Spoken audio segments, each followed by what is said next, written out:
మన దేశంలో మొట్టమొదటిసారి బ్రిటిష్ వారి పైన పోరాడిన యోధులు, కండబలంతో తిరిగి లేని వీరులు, ఎందరో బ్రిటిష్ వారిని చంపిన ధీరులే మన బంజారాలు. అసలు బంజారాల చరిత్ర వింటే వాళ్ళకే కాదు, భారతీయ ప్రజలందరికీ కూడా గూస్ బంప్స్ రావాల్సిందే. వారు దేశానికి పరిచయం చేసిన విషయాలు తెలిస్తే అందరూ గర్వంగా ఫీల్ అవ్వాల్సిందే. వారికి జరిగిన అన్యాయం తెలిస్తే అందరూ హృదయాలు కరగాల్సిందే. మన చరిత్రలో వారికి చిన్న గ్రామాల నుంచి రాజులుగా ఎదిగి రాజ్యాలనే పాలించిన ఘనత ఉన్నది వాళ్ళకి. సాక్షాత్తు సి వెంకటేశ్వర స్వామితో పాచికల గేమ్ ఆడిన ఆతిరామ్ బాబాది కూడా బంజారా కమ్యూనిటీ. వీరికి బంజారా అనే పేరు అసలు ఎందుకు వచ్చిందనంటే హిస్టరీలో చాలా రీజన్స్ అయితే ఉన్నాయి. అందులో ఒకటి ఏంటంటే దేశానికి చాలా చోట్లు వీరు ఫుడ్ గ్రెయిన్స్ లైక్ రైస్, జోహార్, సాల్ట్ అనేది డిస్ట్రిబ్యూట్ చేసేవారు అనమాట. అందుకే సంస్కృతిలో బంజారా అంటే merchants deals with food grains అని మీనింగ్ అనేది ఉంది. హిస్టరీ ప్రకారం బంజారాలు రాజస్థాన్ నుంచి దేశం మొత్తం అనేది స్ప్రెడ్ అయ్యారు.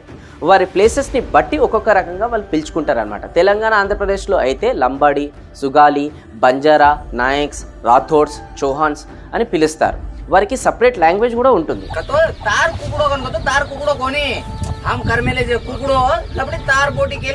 వారిని వనచర అని కూడా పిలిచేవాళ్ళు. వనచర అంటే అడవిలో సంచరించేవారు. వారిని అలా ఎందుకు పిలుస్తారో కూడా ఈ వీడియోలో మనం తెలుసుకుందాం. వీరికి సపరేట్గా ట్రెడిషనల్ డ్రెస్ కూడా ఉంటుందన్నమాట.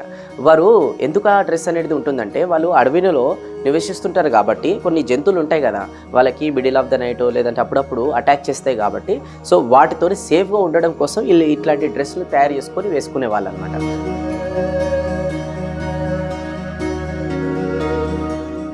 బంజారా వారి గురించి మాట్లాడితే ముందుగా అందరికీ గుర్తుంచే వీరుడు రాజస్థాన్కి చెందిన పృథ్వీరాజ్ చౌహాన్.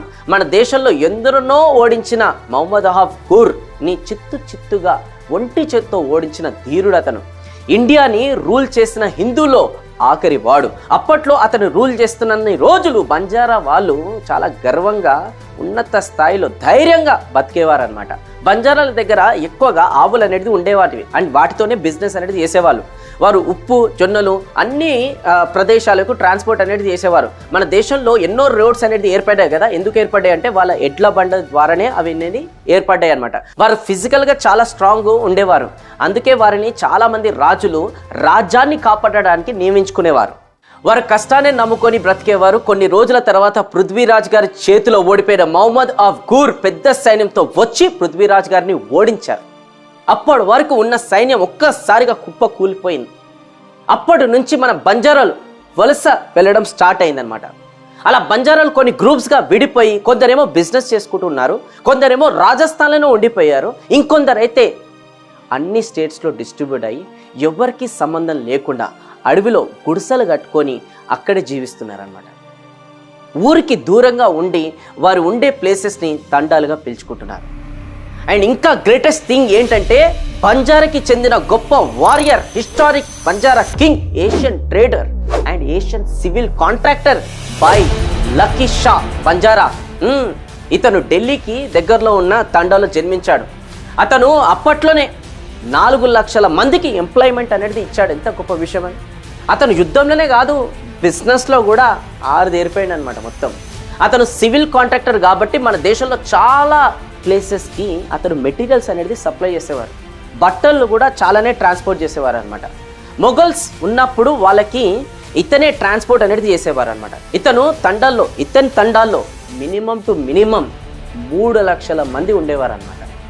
ప్రతి ఫ్యామిలీకి 100 నుంచి 1000 దాకా ఆవులు, ఎద్దులు ఉండేవి. వాటితో ఇతను దేశం మొత్తం కావాల్సిన ట్రాన్స్పోర్ట్ అనేది చేసేవారు. వీరు అందరూ కలిసి ఒక ట్రిప్కి కొన్ని టన్స్ మెటీరియల్స్ ట్రాన్స్పోర్ట్ చేసేవారు. వారిలో మ్యాక్సిమం కాదు అందరూ కూడా బంజారా వాళ్ళే ఉండేవారు. వీరు అలా ప్రతిసారి ఒకే రూట్లో ట్రాన్స్పోర్ట్ చేసేవారు. అందుకు ప్రతి 10 కిలోమీటర్స్కి బావిని తవ్వేవారు. ఎందుకనంటే వాటర్ అనేది ఆ జర్నీలో వెళ్తున్నప్పుడు అవసరం అనేది ఉంటుంది కాబట్టి.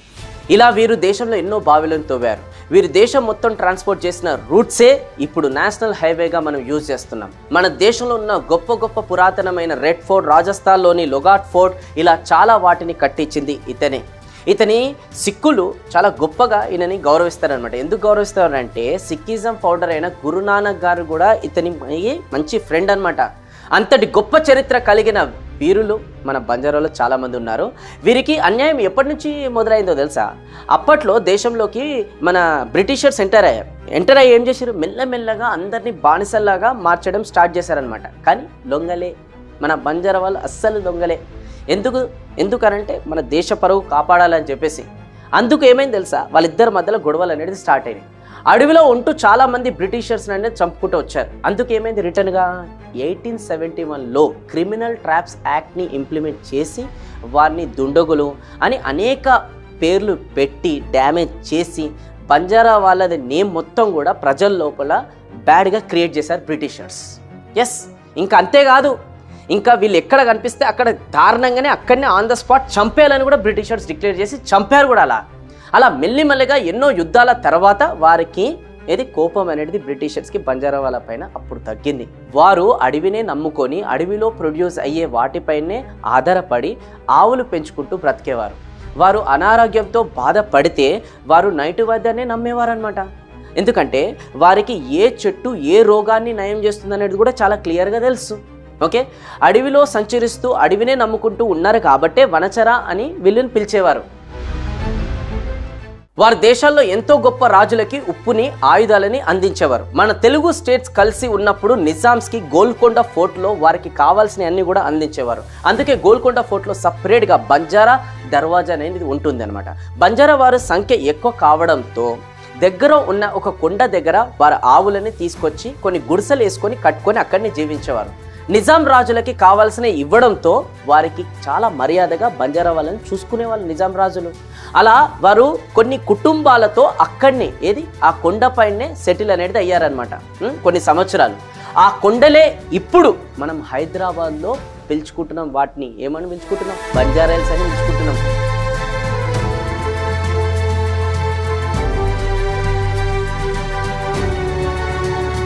హైదరాబాద్లో ఒక పోష్ కాలనీగా ఉన్నటువంటి బంజారా హిల్స్ ఒకనాడు అది లంబాడాల స్థిర నివాసంగా ఉండింది. కానీ ఎప్పుడైతే ఆంధ్రప్రదేశ్ ఫామ్ అయ్యిందో మెల్లిగా అక్కడ ల్యాండ్ మొత్తం గవర్నమెంట్కి వెళ్ళిపోయింది.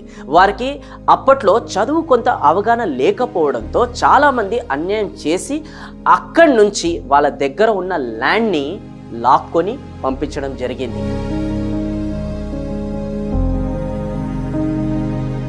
పశువుల నుంచి స్థిర నివాసానికి వచ్చినటువంటి క్రమంలో వ్యవసాయానికి కొంతమంది షిఫ్ట్ అయినరు. రెండో వైపు లేబర్లుగా మారినటువంటి పరిస్థితిని మనం చూడవచ్చు. ఇవాళ మొత్తం జూబ్లీ హిల్స్, బంజారా హిల్స్లో ఉన్నటువంటి భవంతులన్నీ కూడా వాళ్ళ శ్రమ చుక్కలతో కట్టబడ్డాయి. వాళ్ళకు రక్త చుక్కలు దాంట్లో ధారపోసినటువంటి పరిస్థితిని మనం చూడవచ్చు. కానీ వాళ్ళకి ఇప్పటికీ కూడా పూర్తి స్థాయి ఇండ్లు పర్మనెంట్గా కొంతమందికి ఒక 20-30% అయితే ఇప్పుడు ఇండ్లు వచ్చినాయి. కానీ ఎక్కువ మందికి ఇప్పటికీ పూర్తి స్థాయి ఇల్లు లేనటువంటి పరిస్థితి. నిజాం ప్రభుత్వం 1329 హెక్టార్ల ల్యాండ్ వాళ్ళకి ఇచ్చింది, కానీ ఆ ల్యాండ్ వాళ్ళ దగ్గర లేదు ఇప్పుడు. ఇలా చదువులో అవగాహన లేకపోవడంతో ఎన్నో అవకాశాలు అనేది కోల్పోయారు. కానీ ఇప్పుడు వీరు ఉన్న పొజిషన్ వేరే లెవెల్. అన్ని రంగాల్లో వీరు ముందుకెళ్తున్నారు. వీరికి వీరే పోటీగా నిలుస్తున్నారు. టీచర్స్ గా, గొప్ప గొప్ప డాక్టర్స్ గా, ఎన్నో రాష్ట్రాలకి చీఫ్ మినిస్టర్ గా.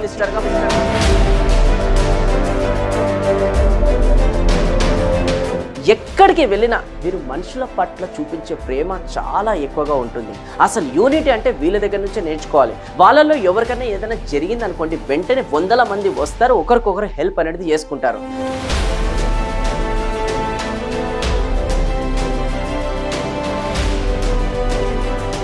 వీరు ఆరాధ్య దైవం సేవాలాల్ పూజిస్తారు. కానీ అతను చెప్పిన చాలా మాటలు చాలా మందికి తెలియకపోవచ్చు. అతను బంజారాలోకి ఇది మన బానిసత్వం నుంచి బయటకు వచ్చి వ్యవసాయం ఎలా చేయాలనేది నేర్పించారు. మూగ జీవులకి ఎలా చూసుకోవాలి, ఏది హాని చేయకుండా అనేది కూడా వాళ్ళకి ఎడ్యుకేట్ చేశాడు. అంతేకాదు మందు లాంటి పదార్థాలు కూడా తీసుకోవద్దని కూడా ఎడ్యుకేట్ అనేది చేశాడనమాట. అతని చరిత్ర కూడా చాలా ఇన్స్పిరేషనల్గా ఉంటుంది. అతని పైన కూడా ఒక వీడియో అనేది మనం చేద్దాం, మీరు రెస్పాన్స్ని బట్టి. ఇంతటి గొప్ప చరిత్ర కలిగి ఉన్న మన బంజారాలు అర్థమవుతుందా? అంత గొప్ప కమ్యూనిటీ అన్నమాట.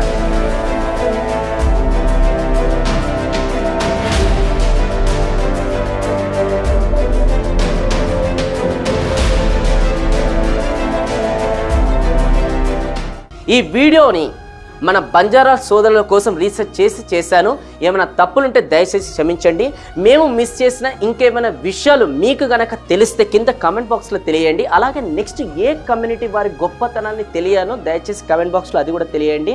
అలానే మీ బంజారా సోదరులు ఎవరైతే ఉంటారో కదా, ప్రతి ఒక్కరికి ఈ వీడియోని షేర్ చేసి వాళ్ళ ప్రేమని తెలియండి, వాళ్ళ గొప్పతనాన్ని ప్రపంచానికి తెలియండి. ఫైనల్గా జై హింద్, జై సేవాలాల్.